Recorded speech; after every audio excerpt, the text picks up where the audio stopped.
I wasn't sure if it was like a PowerPoint thing or a streaming thing. No. I mean, they're doing it on Zoom. So hey, y'all, they're doing it on Zoom sessions. Uh, but it's actually it looks like a PowerPoint. I don't know if it's PowerPoint or however to use it. But the presentation where all their slides are like full screen, like that first one. There, okay. I think I know what you're talking about. Yeah. Hi, y'all. Hi, everybody. Hi. I mean, you've seen PowerPoint presentations, right? Where people do them like on Mm, like been I in classes where. I haven't seen it since the pandemic. Oh Jesus, this is weird this way. Hey, y'all. Welcome. I know. Come on in and share or maximize Monday. We are back today, and we're so glad that you all can join us. Mm-hmm. It is a nice Monday. It's not bad outside. Um, the winter is fall is upon us. Praise the Lord. I'm so happy. Yeah, me too.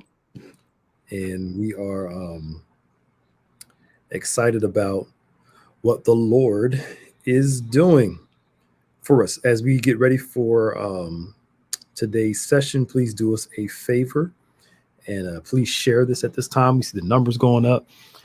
Just some quick housekeeping announcements. On the 28th of this month, we have our Harvest Festival. I emailed y'all today too to see if we can meet soon. So. I feel like we're behind. The 28th, so we'll have some time outside. Hope, Lord willing, the weather will be good on the 28th. So we want you all to join us on the 28th outdoors. It's not going to be streamed. It's going to be time for us all to come together as a family. Hey, Costin, how are you? And we'll all be outside with games, food, all that good stuff. Hey, Helene. Hey, Bishop Huff, how are you? We'll let Bishop know. He's not on right now. We'll give him the message, and we're so glad that you all joined us. Also, our Abundant Harvest Bible Institute classes begin on the 25th. That is next week. Yeah. Hey, Jeanette, Pastor Prescott's class, I believe, starts it off. She's going through the book of James. If you haven't heard her teach, you need to be on there. Hear her teach on through the book of James. My class begins on the 27th. It is the book of Romans, part 1. We're going to try to go through the first 8 chapters this time and finish up in 2023. And then Pastor Corey Grice, his class begins on the 31st. And I believe he's doing a class on faith. So you want to make sure you join us. Go to our website, click on the HBI, and you can register there. It's all on Zoom, so you can take more than one class if you want to. But we believe God for a good time. If you're watching for the first time, please type VIP in the chat. If you're watching for the second, third, fourth, you're one of our regulars, let us know you're watching. We see the numbers, but everybody don't comment. Just let us. We want to know who's watching. Be part of the peanut gallery. We want to hear what you have to say. Yeah, we see all your comments, all that good stuff. So, anywho, remember that slide we were the one we did that Let's see. This one here, right? Yes. I believe we went through the first 3, I think. Mm-hmm. Hey, Kevin. I think, did we go to first 3? Definitely first 3. I don't think we did 4, and I definitely don't think we did number 5. Okay. I think we did the 3, yeah. So if you missed it last week, we were off. But the week before, we ran through these first 3 negative thinking patterns. The all or nothing thinking, we talked about that. Overgeneralizing, as well as mental filtering. So go back from 2 weeks ago. That was the October the 3rd. Go back and watch that one as we went through the first 3. And today we're going to start on 4 and then work our way forward. Before we really get on number 4, Maya, I don't know about you, but the older I get, the more I realize how crazy we actually are. Mm-hmm. I was praying this morning. I was like, something's wrong with me. I don't know if everybody's ever like been real with God before. Like you start thinking of some of your flaws, you're like, wow, I need help. And I don't know if people are that real. You're like, it's not that I'm like, or most of us are like totally off. But you're just like sometimes like you're like Paul. You understand Paul. Oh, wretched man that I am. I get it. I get it. It's okay to own you're crazy. Right? I'm like, whoo, I understand. If people only knew. Mhm. But I don't think you can really change without acknowledgement. You can't really be transformed if you're ignoring what's wrong. Yep. Um, put that thing back up again. I can't remember. I don't forgot what number 4 was. Uh, but which actually leads to number 4, jump into conclusions. You rush to an assumption, even though it's not supported by facts. Oh, Jesus, we can talk about this. We jump to conclusions. We rush to an assumption, even though it's not supported by facts. You can take it down now. Okay. How many times have we been highly emotional about something, but dead wrong in our thinking? Mm-hmm. Where we're so convinced about something. Because I've learned throughout life, and even more so in the past year, how much logic can be kicked off a cliff when somebody's highly emotional. Mm-hmm. Talking to people, they're so offended, they're so upset by something that when you start bringing up, have you considered this? No. Did you ever think about this? No. Then why do you feel so strong about it? Yeah. That it's right if all the facts contradict how you feel. Yeah. Which tells me something. You can be so strong in offense, being upset, being mad in your feelings that watch this, it becomes your logic. Yeah. You don't consider anything else that contradicts your viewpoint because you want to be right so bad. Mm-hmm. We're so quick to put our own theories on things based on our emotions or past experiences, that we're not giving people the benefit of the doubt of thinking, okay, it really is this and not all the stories that you're thinking it is. Yes. It's like we get in our brains Mm-hmm. and we jump to a conclusion without consideration. And I wish I could tell, I just can't say stuff public, but we jump to conclusions, right? And fall into assumption based off how we feel rather than considering, I'm trying to find a good example, rather than considering facts in the real deal. It's here it is. It's like we've all been here before, where you'll imagine a conversation with somebody. Mm-hmm. You will present your argument in your head, answer for the person in your head, Yep. be mad at the person for the answer that you created for them without ever talking to the person to see what their viewpoint was. Yeah. Instead of asking, why did you do X, Y, and Z? Why is this?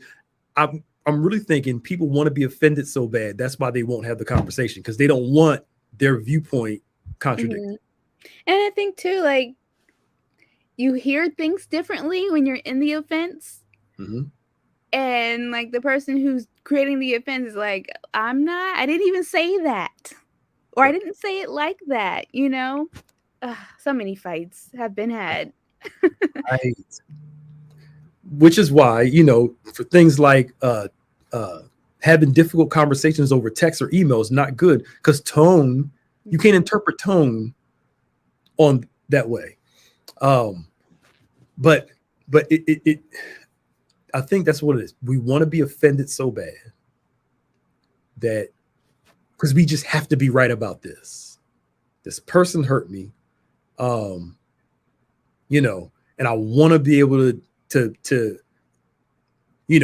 be hurt by this so bad that I don't want to see, was I being too sensitive in the moment, or was it legit hurt? I'm not denying legit hurt, but if it was a legit hurt, do I need to allow this offense to control me so much? Because you can be identified by offense, because why? And start to be led by assumption, jump into conclusions, rather than have the benefit of the conversation. And you're right. You said something earlier. We get so offended, so mad about something that happened in our thoughts that had nothing to do with reality. Somebody say they like something, but they didn't say it the way you wanted. And just, you think I'm stupid and just jump into conclusions. but we want to be so right so bad that we don't ask the other person. But again, and we all jump to conclusions.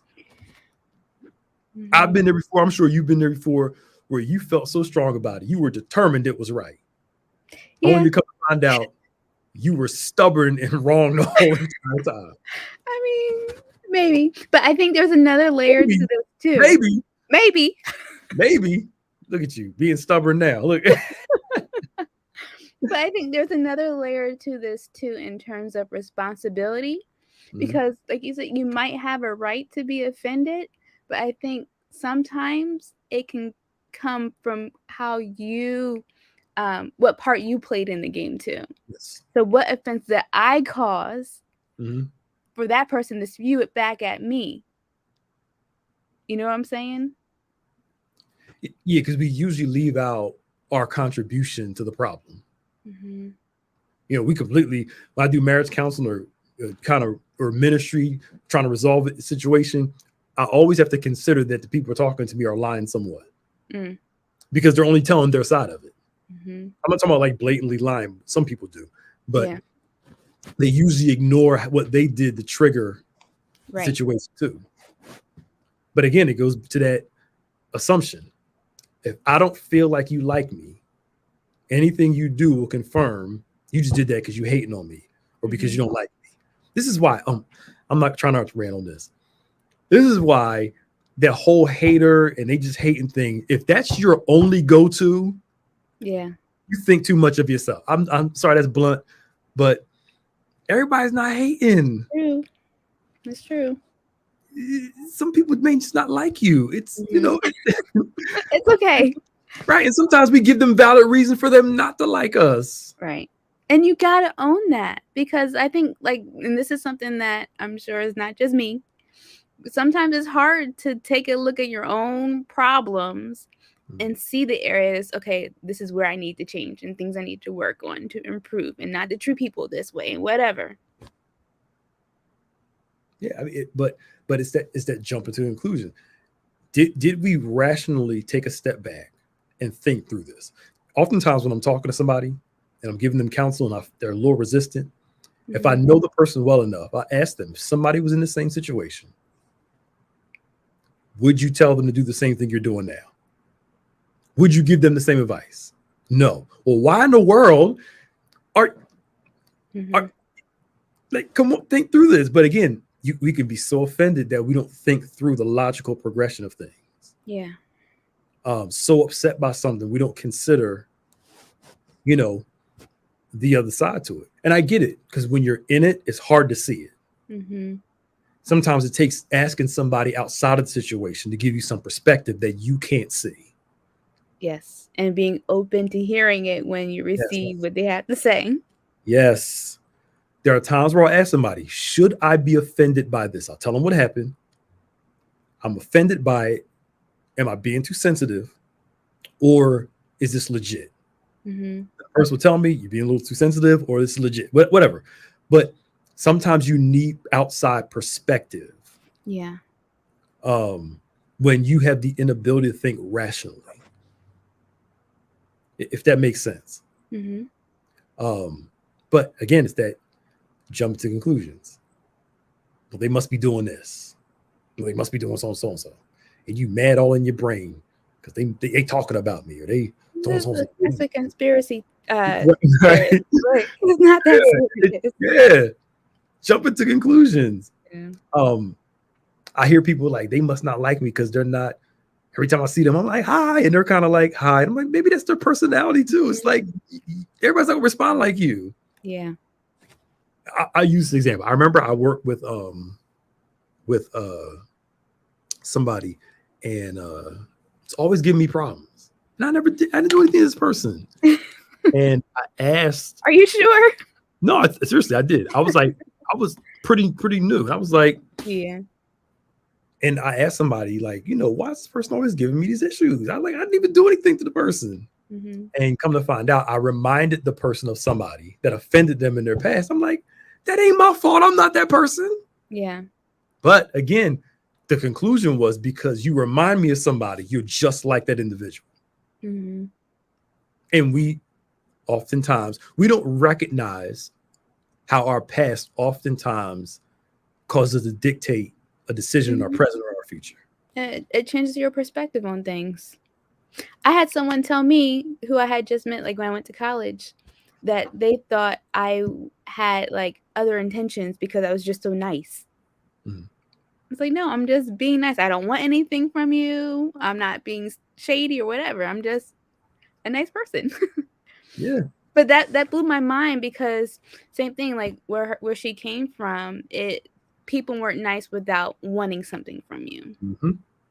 I was like, "Okay." Yeah. Don't know how to be loved. Mhm. But you know what's crazy though? A good person will come in and we'll think they'll have negative intentions. I can't trust them because they must got something going on. Mhm. But a trifling person come in, oh, it's give them trust, which makes no sense. Mhm. But I get it. If you're used to being loved wrong, and as you like you said, used to being approached wrong, that's what you'll accept. Mhm. And we jump into that and get those. Our assumptions will lead us to a conclusion without actually asking the question. Yeah. Um, ask the question. People don't like to start problems. I'm not even saying start a problem. It's just if you're unclear, just ask the question. Walk around offended, just won't even ask the question. Mhm. Just, you know, for no reason. And I get it. It's difficult Yeah. to, allow yourself to be that vulnerable to ask questions because you don't want to come across stupid, don't want to come across this, or if you avoid confrontation, Mhm. you rather not confront it because you're afraid of what happened. But again, that goes to assumption again. The assumption is if I bring this up, this person's going to respond like this. Unless the person has proven you over and over again how they're going to respond, Right. then you need to give them a chance to respond. It may not be that bad. Mhm. But we jump to, because it's easy, it feels safer to jump to a conclusion than to approach an open-ended situation. Right. If that makes sense. It's like I'd rather make a decision about it because at least, I know what in my mind, I know what it is, rather than let's approach this with no preconceived notion. Let's just ask the question or have the conversation to figure out where it's going to go Mhm. from there. I think it's a control thing too. It is. It is. Because Yeah. it's crazy. And people do that in relationships. I was talking to somebody the other day. I'm like, it's crazy to marry somebody you can't talk to about difficult situations, difficult conversations. How you married to somebody can't have a conversation with somebody about something that's difficult? Yeah. You married somebody you can't talk to? Like, Man. but there are a lot of relationships like that. They're afraid to bring stuff up because they're afraid that how the person will respond. And it's like, you marry somebody that you can't even talk to about an issue. I do a lot of marriage counseling, and you'd be surprised how many people are like that. I'd rather be quiet just to keep the peace. But then keeping the peace leads to more drama. Yeah. Because you can't talk to somebody about a difficult situation that'll help fix a issue in your relationship. Yeah. I'm sorry. And that's a negative compromise. You're compromising yourself, your voice, and being able to share your opinions and get, just that feedback that you might need to be okay. Yeah. So let's use a biblical story. So, Okay. Hey Donna, how you doing? What's up, Larry? Let's think of like First Samuel 17, the nation of Israel, Goliath that goes out to fight the Philistines. Goliath comes up and says, "Hey, I'm a champion from my youth." Da, da, da, da, da. And all of a sudden, they're fearful based off an assumption because they believe what he said. Now, he is a giant. He has a track record, but I can sensibly say that the majority of people there, or even any of them, never saw Goliath fight before. So all they're going based off of is what he said. And he is the champion of the Philistines, which means he probably could do some stuff, but they never seen it. They just chose to believe what was said and came to like this preconceived notion. They jumped to a conclusion based off what Goliath said while ignoring everything that God had to say about their future. But that's crazy though. We'd rather believe a negative word over a positive one of what we can't do rather than something we can do. And we just jump right to the conclusion. He's bigger than us. We can't do this. David comes in there, hears the same thing, but he hears it differently. Because his conclusion is, I heard what you said, but I remember what God said also. I remember who God is in my life. But the assumptions and fear go together. Usually I'm fearful because I'm assuming, or I assume because I live in fear. It's a twisted relationship between assumption and fear and assumption. If that made sense. It does. Yeah, I was looking at a video the other day of these, I guess they were goats, and a car went by and it made some noise and they started running and then they froze up and fell over because of their fear. And the car wasn't going to hurt them. It was nowhere near them, but they made the assumption that it was a threat to them and it locked them up. And just to think about how many times we go through that because we let our thoughts and fears of things, freeze us, when the reality is that, we would be okay, but it's just those thoughts, the assumptions of, it's bigger than me. I can't do it. Yeah. Yeah. And you're right. And how many times have we stopped ourselves from doing something necessary because we jumped to an unnecessary conclusion? We assume that we can't do it because we never did it. We assume we can't do it because of our own strength rather than looking to God's. Help us do it. God always calls you something greater than your own strength. That's all throughout scripture. You're not supposed to be able to do it on your own. You need him to help get it done. Yep. But we jump to that particular conclusion and can miss God, miss great opportunities, because doggone it, that fear and assumption go hand in hand. How many times have you thought, it's over, I'm done, it ain't gonna get no better, my life is always gonna be like this? And then all of a sudden one day the sun rises and you realize life could be better, but we jump to a conclusion based off an assumption that a season will always be like this and it will never change. We're crazy. You know that, right? It makes no sense. Something's wrong with us as human beings. Something's wrong with all of us as human beings. But I think this is where deliverance kicks in. The word of God kicks in. The more I walk with God, the more I pray that God will teach me his ways so I can walk in his principles and so I can let his principles rule my life rather than my own assumptions and my own fears. And faith is difficult because I'm rambling, I'm sorry. And one of the biggest enemies of faith is certainty. We said it before. Yeah. We love certainty, but if you had certainty, you wouldn't need faith. They go hand in hand. Right? They go hand in hand. Yeah. There are few things you can be certain about. The rest of the stuff you trust in God for, the best, because you don't always know how he's gonna work it out. You don't know when he's gonna work it out. You don't know if he's gonna work it out the way you want him to work it out. That's where all of that trust kicks in. I believe God for the best and trust him in the worst. And that in that tension, you find real faith. All right, I'm done talking. Yep. I mean, I can go on some more, but I just feel like I'm rambling. I'm sorry. Not rambling. You're speaking a good word, sir. But I do got to go. I got to get these kids. So, but if you're one of those people that jumps to conclusions based off assumptions, start challenge your assumptions. Just because it feels real doesn't mean that it's true. Just because it feels real doesn't mean that it's true. That So challenge your assumptions. Is it how I'm feeling? Is it how I think is real, but is it really true? Nobody loves me. Is that really real? That is real to you, but is it really true? Nobody cares about me. Is that real to you, or is that really true? Challenge your assumption. Ask somebody, I'm thinking this way. Help me see this. Am I right or wrong? Objective people that got some sense, not people that are going to agree with you and crazy, but challenge your assumptions.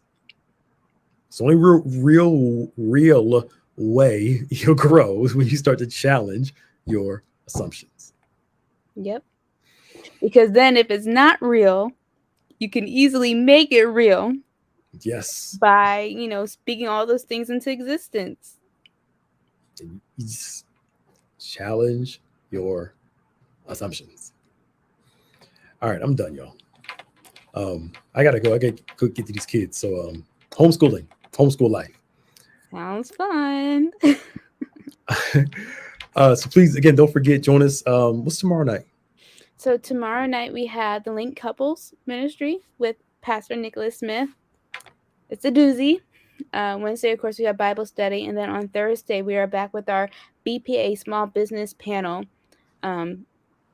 relating to some things in college and whatnot. So tune in for that. And a full week of fun things coming up.